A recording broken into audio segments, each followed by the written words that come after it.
Good evening. এখন বিকেলবেলা। তো বিকেলবেলা অনেকগুলো সেলাই ছিল, তো ভাবলাম সেলাইগুলো সেরে নিই, ওই জন্য সেলাইগুলো সারতে বসেছি।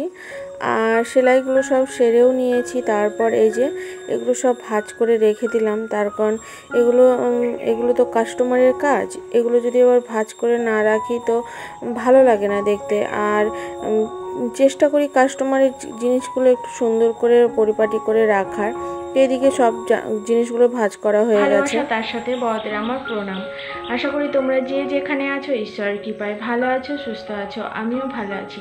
আর আজকে বিকেল থেকেই আমার ভিডিওটা শুরু করেছি। সারাদিন কোনো ভিডিও করিনি, তবে বিকেল থেকে কি করি না করি সবটাই তোমাদের সঙ্গে শেয়ার করব। আর তোমাদের যদি আমার ভিডিওগুলো ভালো লাগে প্লিজ আমার চ্যানেলটা সাবস্ক্রাইব করে আমার পাশে থেকে যেও, আর বেল আইকনটা অন করে দিও। আর তোমরা যদি চাও ইউটিউবে আমি একটু এগিয়ে যাই, তো আমার ভিডিওগুলো তোমার পরিবারের সঙ্গে শেয়ার করতে পারো। তো চলো আমার ভিডিওটা দেখতে থাকো। আর এই যে আমার মেয়ে এখানে বসে বসে ড্রয়িং করছে। এই দেখো, নিয়ে আই ড্রয়িং খাতাটা। এই দেখো, এই ড্রয়িংটা করছে, এখনো কমপ্লিট হয়নি, তো হয়েছে মোটামুটি। আর ওটাতে এই দেখো এই ছবিটা আঁকছে। এই দেখো, এখনো কমপ্লিট হয়নি, কমপ্লিট হোক আর তারপর তোমাদেরকে দেখাবো। তো একদম সেম টু সেম না হলেও খুব খারাপ হয়নি। এই দেখো, তো চলো বাকি কাজকর্মগুলো সারি। আর এখন বিকেল থেকে কি করি না করি সবটাই তোমাদের সঙ্গে শেয়ার করব। আর এই দেখো, বিকেলবেলায় সাইকেল চালাতে গেছিলো, সাইকেল চালিয়ে এসে আবার বলছিল বাইরে যাব। আমরা সারাদিন ড্রয়িং করেছি, ড্রয়িং করতে বস, তাই ও ড্রয়িং করতে বসেছে। তো বিকেলবেলায় সব কিছু সেলাইগুলো নিতে এসেছিলো, যার সেলাই ছিল সব সেলাইগুলোই দেওয়া হয়ে গেছে। তো অনেকক্ষণ বসে বসে গল্প করছিলাম। তারপর ও থাকতে থাকতে ঘরদোরগুলো ঝাড়ঝুড় সব দিয়ে ফেলেছি। আর আসলে সবাই তো ভিডিওর সামনে আসতে চায় না, আর এমনকি আমিও যে সবার সামনে ভিডিও করতে পারি এমনটা না, এখনও সেরকমভাবে ফ্রিভাবে কারোর সঙ্গে ভিডিও করতে পারি না। তো এখন সন্ধেবেলা প্রায় 7:30 মতো বাজে। গিনির বাবা তো বাড়িতে নেই আজ বেশ কয়েকদিন থেকে। তো মেয়ে ডিম টোস্ট খাবো বলছিল, ওই জন্য ভাবলাম একটু ডিম টোস্ট বানিয়ে নিই একদম রাত্রের ডিনার পর্যন্ত। আর তাছাড়া আসলে আজকে খেতে ইচ্ছে করছে না, মানে এই ডিম টোস্টটাই বানাবো একদম হালকা পাতলা করে, মা মেয়েতে খাবো এরকমই ভেবেছি। আর এই যে এখানে বসিয়ে দিয়েছি ডিম টোস্ট। আর ডিম টোস্টের জন্য তাওয়াটাও গরম করে নিয়েছি, ডিমগুলোও ফাটিয়ে নিয়েছি। আর এখানে প্রত্যেকটা ডিম কিন্তু ডবল কুসুমের, মানে ডবল কুসুমের ডিম হয়েছে। এবার ডিমগুলোকে সব ভালো করে পেঁয়াজের সঙ্গে মিশিয়ে নিলাম। লঙ্কা দিলে বেশ ভালো লাগে, যেহেতু মেয়ে খাবে ওই জন্য লঙ্কা আর দিইনি। আর এই যে এদিকে ডিমটা খুব ভালোভাবে কিন্তু ফেটিয়ে নিয়েছি। আর এবার আমি গ্যাসে পাউরুটিটা একটু সেঁকে নেব, সেঁকে নিলে একটু বেশ ভালো হয়। তো তার জন্য গ্যাসে একটু তেল দিয়েছি।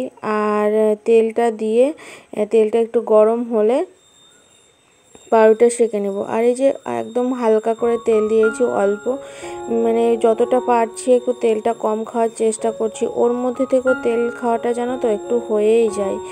তো যাই হোক, এদিকে পাউরুটিটা সেঁকে নিয়ে আমি আবার দিয়ে দিয়েছি ডিমটা, একবারেই করে নেব। আর পাতলা করে ডিমটা দিয়েছি, আর এতেই হয়ে যাবে। আর সেরকমভাবে মানে দুবারে করলে ভালো হয়, এপিট এপিট হয়, কিন্তু আর ইচ্ছে হচ্ছিল না দুবারে করতে, ওই জন্য একবারেই করে নেব দুটো। তো আমার ভিডিওগুলো যদি তোমাদের ভালো লাগে প্লিজ আমার চ্যানেলটা সাবস্ক্রাইব করে আমার পাশে থেকে যেও, আর বেল আইকনটা অন করে দিও। আর তোমরা যদি চাও আমি ইউটিউবে একটু এগিয়ে যাই, তো আমার ভিডিওগুলো তোমার পরিবারের সঙ্গে শেয়ারও করতে পারো। আর আজকে কিন্তু কোনো বড় ভিডিও করতে পারিনি, যে খুব বড় একটা ভিডিও করতে পারিনি, ওই জন্য তোমাদের সঙ্গে বেশিক্ষণ গল্প করাও হলো না। আর আসলে আজকে এতটাই কাজের চাপ ছিল যে তোমাদের সঙ্গে লং ভিডিও বেশি বড় করতে পারিনি। তো তো যেটুকু পেরেছি, যতটুকু পেরেছি ততটুকুই তোমাদের সঙ্গে শেয়ার করেছি। আর তোমরা প্লিজ আমার ভিডিওগুলো পুরোটা সম্পূর্ণটা দেখো। আর যদি তোমাদের ইচ্ছে না হয় যে আমার ভিডিওগুলো দেখবো না, তো মানে ক্লিক করে আবার বেরিয়ে যেও না, তুমি দেখো না, অ্যাভয়েড করে চলে যাও, কিন্তু ওই 2 মিনিট 1 মিনিট দেখো না, পারলে সম্পূর্ণটা দেখো, আর না হলে অ্যাভয়েড করো। তো যাই হোক, আজকের ভিডিওটা আমি এখানেই শেষ করছি। আবার সামনের দিন নতুন কোনো ভিডিও নিয়ে হাজির হব। আর ততক্ষণের জন্য তোমরা ভালো থেকো, সুস্থ থেকো, সাবধানে থেকো। আর হ্যাঁ, তোমাদের সঙ্গে আমার পরিচয়টা তো কয়দিন থেকে দেওয়াই হচ্ছে না। নমস্কার, আমি মুর্শিদাবাদ জেলার ছোট্ট একটা গ্রামের নিম্ন মধ্যবিত্ত পরিবারের গৃহবধূ। আমি এখানে আমার ডেইলি লাইফস্টাইল ভ্লগ শেয়ার করি। আর আমার গ্রামের জীবনযাত্রা সব কিছুই তোমাদের সঙ্গে তুলে ধরি। আর আমার জীবনযাত্রা, আমার মেয়ের জীবনযাত্রা, লাইফস্টাইলটা তোমাদের কেমন লাগে সেটা একটু জানিও। আর আমার ভিডিওতে সেরকম হয়তো কাউকে পাবে না, কোনো সারাটা দিন আমরা মা মেয়েতেই আমাদের দিনটা কেটে যায়। তো তবুও তোমাদের যদি ভালো লাগে তো প্লিজ একটা কমেন্ট করো, আর আমার ভিডিওগুলো দেখো। তো চলো, আজকের মতো এখানে শেষ করছি। আর সামনের দিন দেখা হবে। এখন ডিম টোস্টটা খেয়ে নিই। আর এই যে ডিম টোস্টটা অর্ধেক করে কেটে নিলাম, আসলে 2টো ব্রেডের করেছিলাম, তো সেই জন্য অর্ধেক করে কেটে নিলাম। আর ওর উপরে একটু সস দিয়ে খেয়ে নেব। আর মানে একটু দেখতে ভালো লাগবে বলে ওর উপরে দিয়েছি।